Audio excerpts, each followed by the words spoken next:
Hunt with passion. Never stop casting. Chase the dream. Welcome to Season 4 of Musky Mastery Outdoors. Brought to you by Joe Bucher Outdoors, #1 in big game fish products.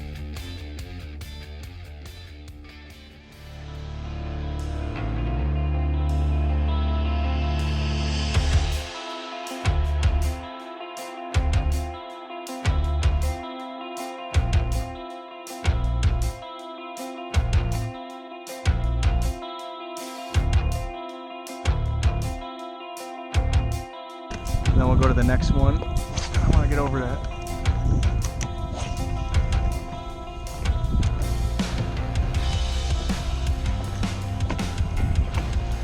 Hoping she comes back here, but I don't know.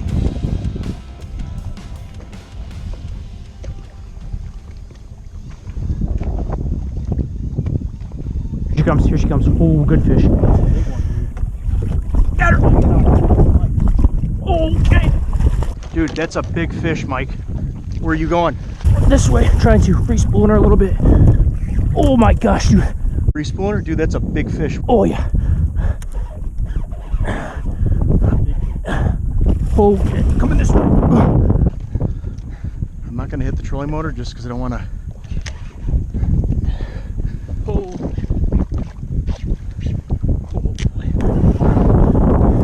Whoa. Whoa, dude. That's a big fish, man. Uh-oh. I don't know. Dude, get that rod. Get around. Yeah. Just stay up there on front. Don't walk back here. Just play her out and give me a chance to. I'm not taking her until I get a good shot at her, dude. It might be a while. It's all right, dude. Take your time. There she is, dude.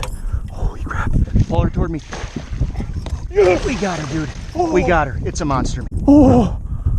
Oh. It is a monster, dude. All cameras. My hat cam rolling? Yeah, it's mine. Dude, that was amazing. Yeah. Yeah.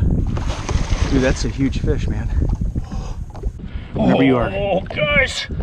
Jesus.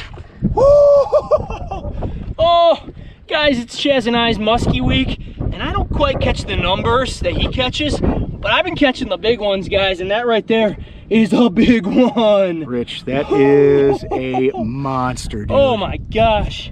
Beautiful, thick, healthy fish. Let's get her back. We'll tell you guys exactly how we got her. Wow.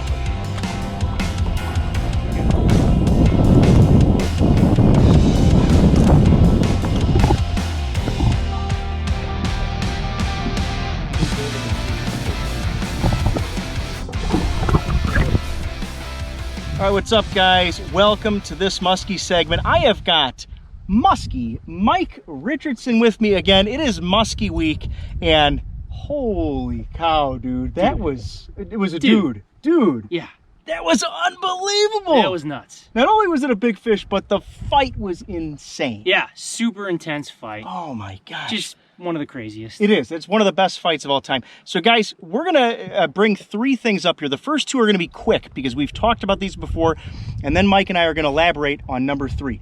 Number 1, this fish struck within 30 minutes of moonrise. Big fish spot on moonrise. That's, key number 1. Key number 2, a blade, the old trusty 700 Buchertail tinsel over rock structure, not weeds. Blades on rock structure. You cannot just, a lot of people have this connotation that blades and spinner baits in general are meant for the weeds, and when you go out into the rocks, it's got to be a deep diver. You couldn't be further from the truth. You have confidence to throw blades over deeper structure.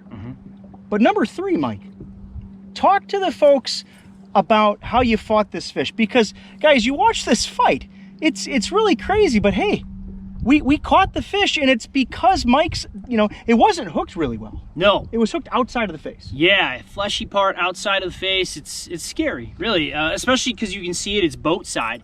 And when you hook these fish in the figure-8, you hook them boat side, they've got a ton of energy, right? They're fired up. It's not like a long bomb cast fish hits, you've got some time to bring it in. You've got some time to kind of tire them out a little bit. I mean, these fish are 100% go. They're right? ready to go, and you've got literally a liter's worth of line. You have all this power on a short line, and so you have to, because again, this drag, guys, this drag is set so that Mike, when he sets the hook at the end of a long cast, it's not going to give.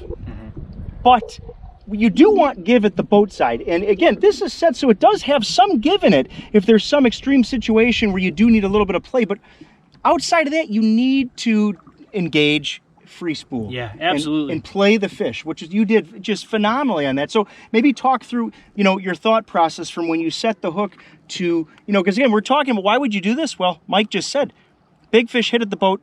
He saw where it was hooked. It was hooked right at, like on actually the outside of its head, almost outside of its jaw. Yeah. So you had to fight the fish differently. Much differently, yeah. I would say it was pretty unorthodox. You know, as the figure-8 was moving this way, fish ate. I set the hook, and instead of trying to turn her right away, I went around the back of the boat, which is not something that we typically do. What were you thinking? Because I'm actually curious myself. Like, was it like to keep the line tight, or what were you kind of like? Just the fish was going that way, so you went that way. It was. Yeah, I'm thinking to keep the line tight and to not try to take a turn on a fish right away when I don't think she's hooked. Okay, so this is a case in point where fish isn't hooked well again. That's the whole thing here.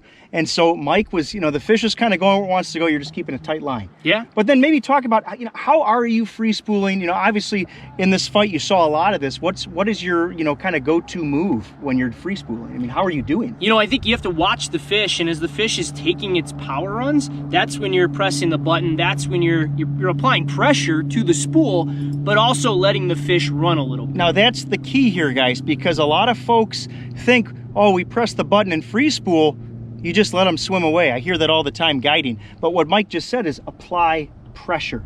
You are applying pressure to the spool. This is not, you know, hit the button and let her run type thing and smoke a cigar like they did in the old days.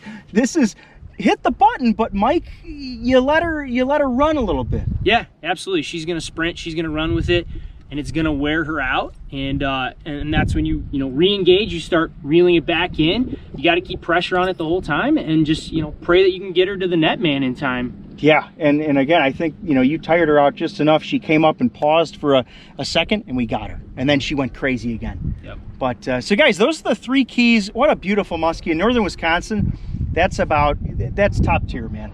That is a beautiful, beautiful muskie for this area of Wisconsin. Absolute trophy.